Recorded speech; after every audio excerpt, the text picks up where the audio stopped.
engagé depuis 2007 avec le Women's Forum. Nous sommes des habitués.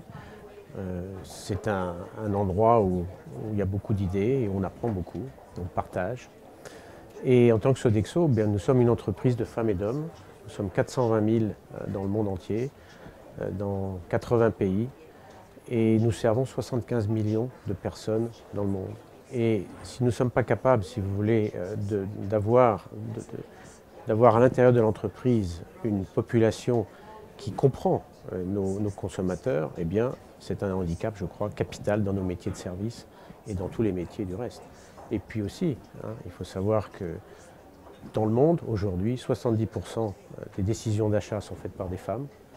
Plus de 60% des diplômés d'enseignement supérieur sont des femmes.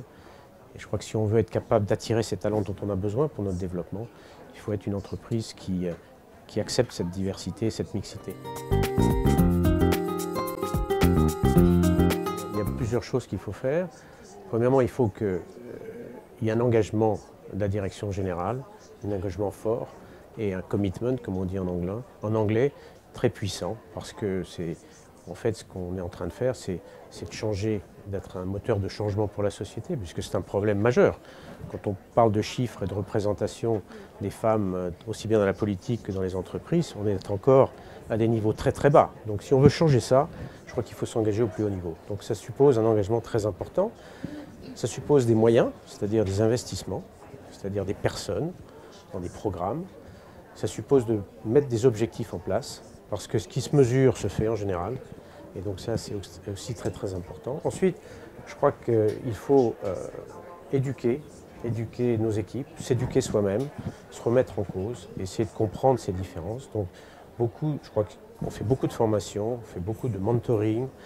On a créé beaucoup, on a demandé à des femmes de créer, elles ont fait d'elles-mêmes du reste, créer des réseaux de femmes qui sont des réseaux mixtes du reste. On fait aussi du sponsoring beaucoup. Et puis ensuite, il faut transformer l'organisation. Il faut rendre l'entreprise beaucoup plus inclusive qu'elle n'est. C'est-à-dire qu'il faut, par exemple, travailler sur la flexibilité du travail. Il faut permettre aux femmes d'avoir une vie plus agréable à l'intérieur de l'entreprise, d'avoir une meilleure qualité de vie, un meilleur équilibre. Non seulement des femmes du reste, mais de l'ensemble des populations, parce que les hommes aussi, les jeunes hommes ont besoin aussi de ces équilibres. Et donc c'est tous ces ensembles, ces trois ensembles, si vous voulez, et des actions qui sont menées à l'intérieur, qui vont permettre à l'entreprise de faire des progrès. Alors, on a fait des progrès, bien sûr, mais la route est très longue.